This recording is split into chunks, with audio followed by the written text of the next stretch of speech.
Well, it's Grandpa Ricky once again, and today I want to talk about incarnation. And yesterday I was talking to my wonderful friend Z Pilar, and we got talking about Buddha and how Buddha uh, uh, got to know, got to use all of his past incarnations, and how I think that now with the COVID thing, we are, and the help of a lot of practices, including the movie industry, we're having to deal with the trauma of our ancestors. It's all coming up. And some people are ashamed of suffering, ashamed of having all these things, feelings and thoughts and ideas come up that bother them and hurt other people.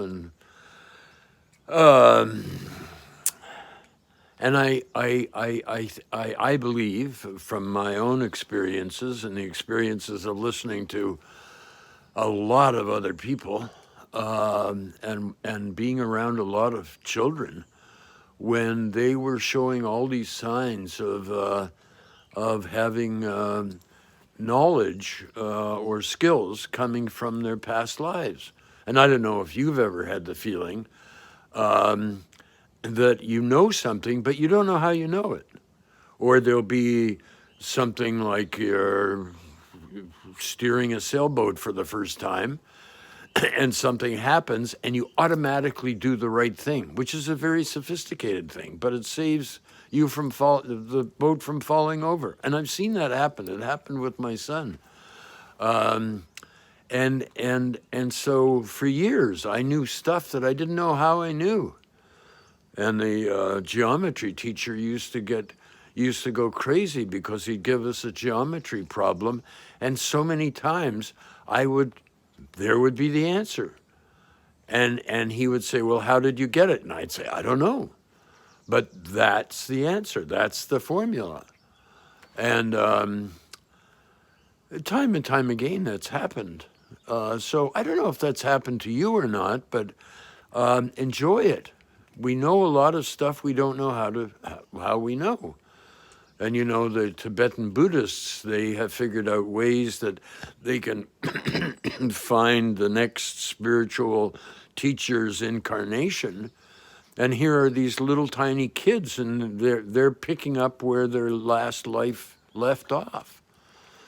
Now, I don't think that happens to all of us. I think sometimes we incarnate and we get to be a human, and then we die, and we've kind of haven't thought too much about our lives. We haven't reflected on them or learned, and so we incarnate again as a blade of grass, or we incarnate again as a bird, and maybe we incarnate in the future or in the past. That's what I think, anyway. And I hope this is a helpful thought to you, and I've enjoyed telling you.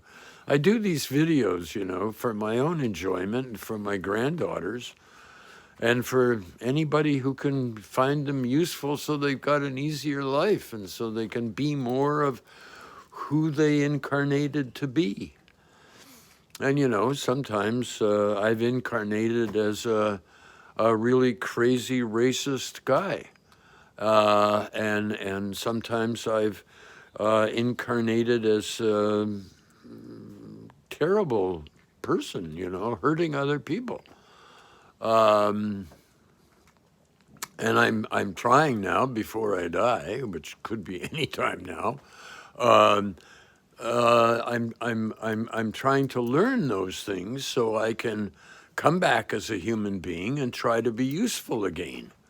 And it's a bugger being useful sometimes, My friend Lauren Smith said, well, the best way to be useful is in ways that nobody notices. Anyway, so have a good one. And if you can, look up something that has given me such a gift My friend Albert Nuremberg made a movie. It's on YouTube about laughter or laughology or something, and how he lost his laugh, and I'd lost my laugh. I mean, I was like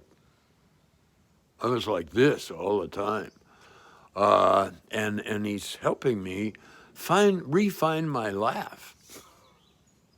And funnily enough, it helps. Thank you. Make your own videos. Share yourself. Expand. Okay.